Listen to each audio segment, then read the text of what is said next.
안녕하세요. 역사는 히스토리는 이야기죠. 역사를 이야기로 풀어보는 이규환의 하이스토리입니다. 1971년 백제 무령왕릉이 발견돼서 세상을 떠들썩하게 했죠. 고분 속 지석에 무덤 주인공이 나 무령왕이요 하고 새겨놓은 고분, 즉 백제 무령왕릉의 현년이었습니다. 이 무령왕릉 발견과 함께 기존의 1에서 6호분까지 7개의 무덤이 말끔히 보존 정비되었는데요. 그러나 무령왕릉의 화려한 등장과 함께 거꾸로 기억에서조차 사라져버린 그런 고분의 향기 있었습니다. 무령왕릉과 6호분의 앞쪽에 존재했던 29호분입니다. 1933년 우연히 발견된 고분인데요. 그런데 사실 첫 등장부터가 팔자가 셌습니다. 발견자가 하필이면 도굴꾼이나 진비 없는 가르베 지온이라는 인물이었거든요. 한낱 일본어 교사였던 가르베는 1927년 공주 고보 교사로 부임한 뒤에 공주 일대를 미친 듯이 헤집고 다녔습니다. 가르베는 훗날 1927년에서 32년 사이에 답사한 백제 고분이 1000개에 이르며 송산리 고분 등 100여 개는 실직 조사했고 천중의 구조로 분류한 백제 고분이 738개에 이른다라고 떠벌렸습니다. 조선 총독부 소속 학자들조차 영구라는 미명 아래 저지른 유례없는 사골행위, 즉 무단 발굴행위라고 비판했습니다. 그 대표적인 예가 바로 송산리 6호분과 29호분의 사골행위였습니다. 즉 가르베는 1933년 7월 배수구 일부가 확인된 6호분을 무단 발굴하게 되는데요. 무엇보다도 현장을 보존하지 않은 만행을 저질렀죠.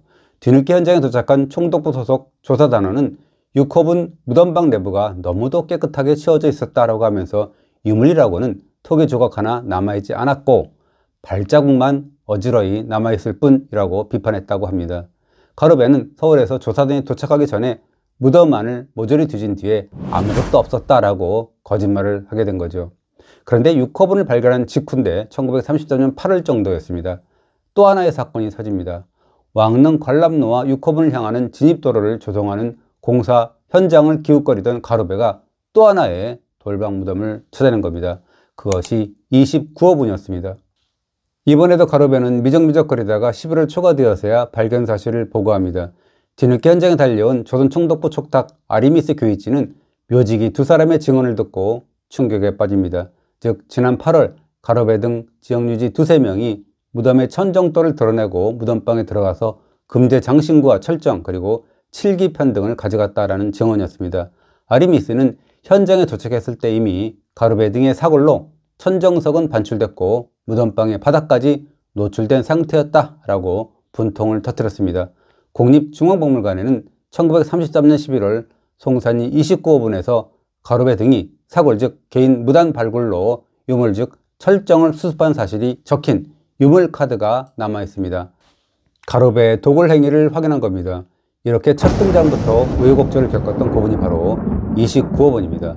정식 발굴에 돌입한 조선 총독부는 발굴 전후와 무덤방 내부의 모습 등을 촬영한 사진 31장을 남겼는데요. 그나마 1970년대에서 80년대 대대적인 정비 보존 과정에서 유구의 정확한 위치를 잃어버렸습니다. 그러다가 1933년 발굴 당시 조선 총독부 고적조사 촉탁이었던 아리미스가 발굴 69년 만인 2002년에 정식 보고서를 펴내면서 정확한 지점을 특정했습니다.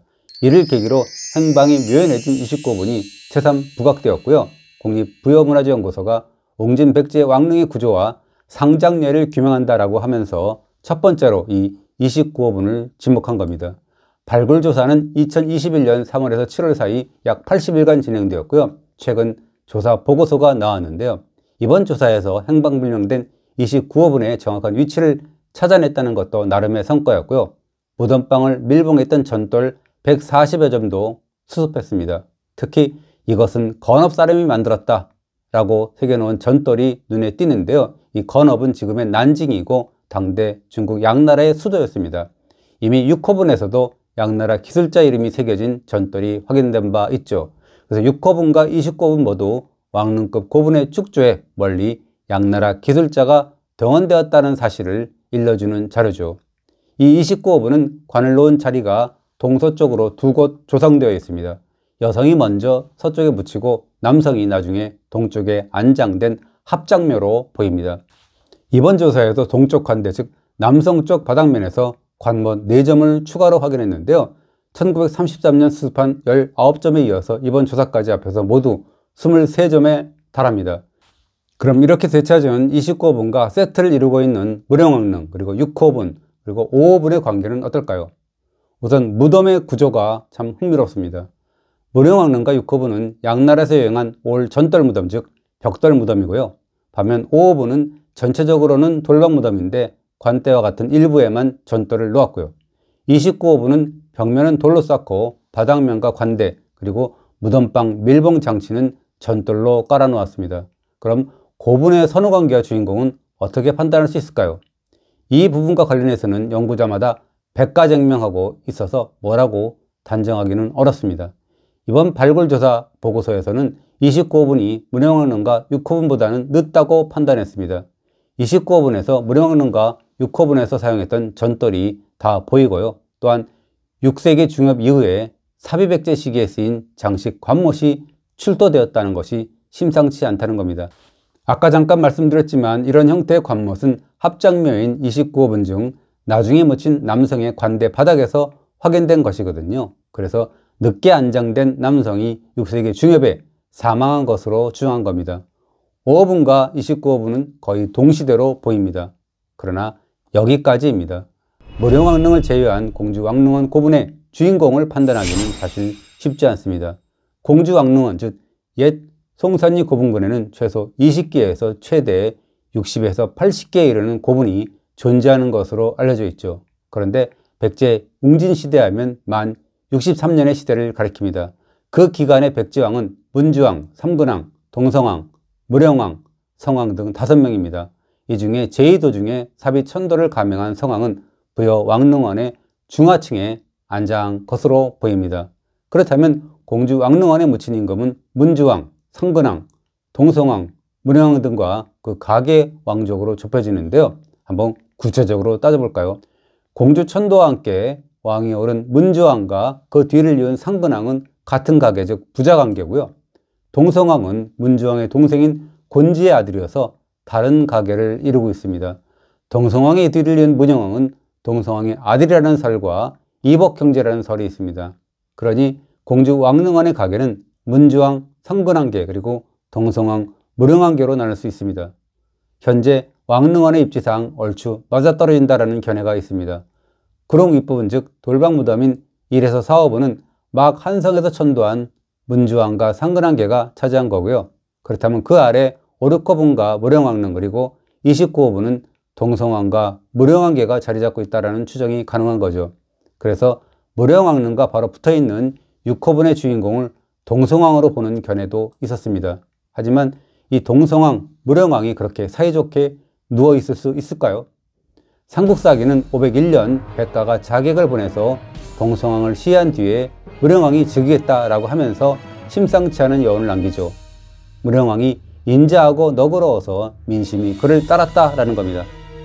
일본 서기는 좀 더 구체적이어서 백성들이 무도하고 포악한 동성왕을 제거하고 무령왕을 세웠다라고 기록했습니다. 쉽게 말해 유혈정변이 일어나서 정권이 교체되었다라는 이야기죠. 그런 사이인데 뭐가 좋다고 바로 곁에 무덤을 쓴단 말입니까? 그래서 다른 견해도 있습니다. 일제강점기 사업원 조사에서 출토된 은제 허리띠 장식은 경주 금관총 출토품과 같은 형태라는 거죠. 삼국사기는 493년 백제 동성왕과 신라 소지왕이 결혼동맹을 맺었다라고 했거든요. 사업은 출토 허리띠가 동성왕이 받은 예물일 가능성도 배제할 수 없다는 겁니다. 그러니 사업은이 동성왕의 무덤일 수 있다라는 이야기죠. 또 왕릉원에서 서쪽으로 떨어진 곳에 조성된 교천리 3호분도 동성왕의 무덤일 수 있다라는 견해가 나왔습니다. 역시 무령왕릉과 6호분과 같은 전돌 무덤인데요. 정변으로 죽임을 당한 동성왕을 무령왕릉에서 보이지 않는 곳에 멀리 떨어뜨려서 따로 모셨다는 이야기죠. 그렇다면 무령왕계가 묻힌 6호분에는 대체 누가 묻혔다는 걸까요? 무령왕의 전처설도 나왔습니다. 무령왕릉에서 젊은 여성의 치아가 확인됐는데요. 이 여성의 나이로 미뤄보면 성왕의 생모일 수가 없다는 겁니다. 따라서 무령왕에게는 성왕의 생모이자 첫 번째 부인이 있었고 그 부인의 무덤이 6호분이다라는 견해였습니다. 이 여인이 무령왕보다 먼저 사망하자 6호분에 안치했고요. 정작 무령왕은 별대 무덤 즉 무령왕릉을 조성해서 훗날 죽은 젊은 후처와 즉 계비와 함께 묻혔다라는 이야기죠. 순타태자설도 흥미롭습니다. 즉 일본 서기는 513년 8월 26일 백제 태자 순타가 서거했다라고 전했습니다. 무령왕의 아들이 죽었다는 거죠. 그런데 276년 뒤인 789년 속일본기는 12월 간무 천황의 생모인 황태후가 죽었다. 황태후의 선조는 백제 무령왕의 아들인 순타 태자에게서 나왔다라고 했습니다. 그러니까 781년에서 806년 사이에 제위한 간무 1왕이 백제계 여인의 아들이었다라는 이야기죠. 그 여인의 선조가 무령왕의 아들인 순타 태자였다는 겁니다. 이와 관련해서 기억할 만한 일화가 있죠. 한일 월드컵 개막을 6개월여 앞둔 2001년 12월 당시 아키히토 1왕이 나 자신으로서는 간무 천황의 생모가 백제 무령왕의 자손이라고 속 일본기에 기록되어 있으므로 한국과 깊은 인연을 느끼고 있다라고 깜짝 발언한 겁니다. 이 발언의 의도를 두고는 여러 가지 해석이 있는데요. 어떻든 간에 6호분의 주인공은 아버지 무령왕보다 먼저 죽은 순타 태자의 무덤일 수 있다라는 겁니다. 그보다 뒤에 조성된 5호분과 29호분 역시도 무령왕의 혈족일 가능성이 짙고요. 물론 이 모든 이야기는 추론입니다. 워낙 다양한 견해들이 난무하고 있으니까요. 지금 그룹 윗부분에 조성되어 있는 1에서 4호분이 한창 발굴 조사 중인데요. 이 조사에서 또 어떤 경천동지할 이야기거리가 터져나올 줄 아무도 모르죠. 차분히 지켜봐야 되겠습니다. 오늘도 잘 보셨다면 구독 눌러주시고요. 좋아요도 부탁합니다. 감사합니다.